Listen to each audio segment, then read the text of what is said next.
ప్రత్యేక తెలంగాణపై పార్టీలో విస్తృత చర్చ కోసమే పార్టీ కోర్ కమిటీ సమావేశం నిర్వహిస్తున్నామని టీడీపీ అధినేత చంద్రబాబు తెలిపారు. చంద్రబాబు మీకోసం యాత్ర ఇవాళ విజయనగరం జిల్లాలో సాగుతోంది. తెలంగాణ వాదానికి టీడీపీ వ్యతిరేకం కాదన్న చంద్రబాబు ఒక్క రోజులో తేల్చే అంశం కూడా కాదని చెప్పారు.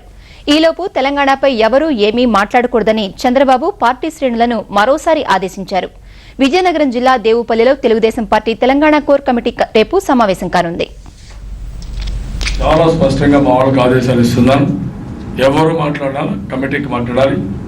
కమిటీలో మాట్లాడి బ్రీఫ్ చేయకూడదు. బయట పోయేసి ఎవరి పాటు వాళ్ళు బ్రీఫ్ చేస్తే ఒకటి మాతో మాట్లాడింది ఒకటి ఇంకోటి బ్రీఫ్ చేస్తే వాళ్ళే కౌంటర్ చేయాలి. ఆ విధంగా ఒక పద్ధతి ప్రకారం జరుగుతుంది. ఏది డిబేట్ చేయాలో కమిటీని డిబేట్ చేస్తాం. కమిటీ ద్వారా డిబేట్ అవుతుంది, డిస్కషన్ జరుగుతుంది. అప్పుడు ఏం చేయాలో పార్టీ నిర్ణయం తీసుకుంటాం. ఫస్ట్ మీటింగ్ పెట్టాం, డిస్కస్ చేస్తాం. అన్ని అందరం కూడా వస్తుందని కూర్చోటం మాట్లాడతాం. మాట్లాడాక యాక్షన్ ప్లాన్ ఏంటో ఆలోచిస్తాం.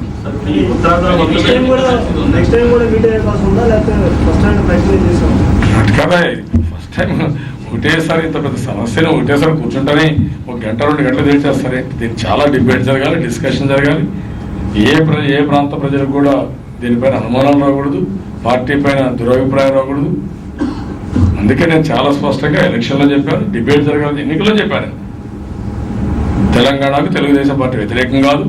అట్ ది సేమ్ టైం అటు రాజశేఖర రెడ్డి, చంద్రశేఖర్ ఈ సమస్యని కావాలని రాజకీయంగా వాడుకుంటున్నారు. ప్రజలకు కూడా ఒక అవగాహన రావాలని చాలా స్పష్టంగా చెప్పాను.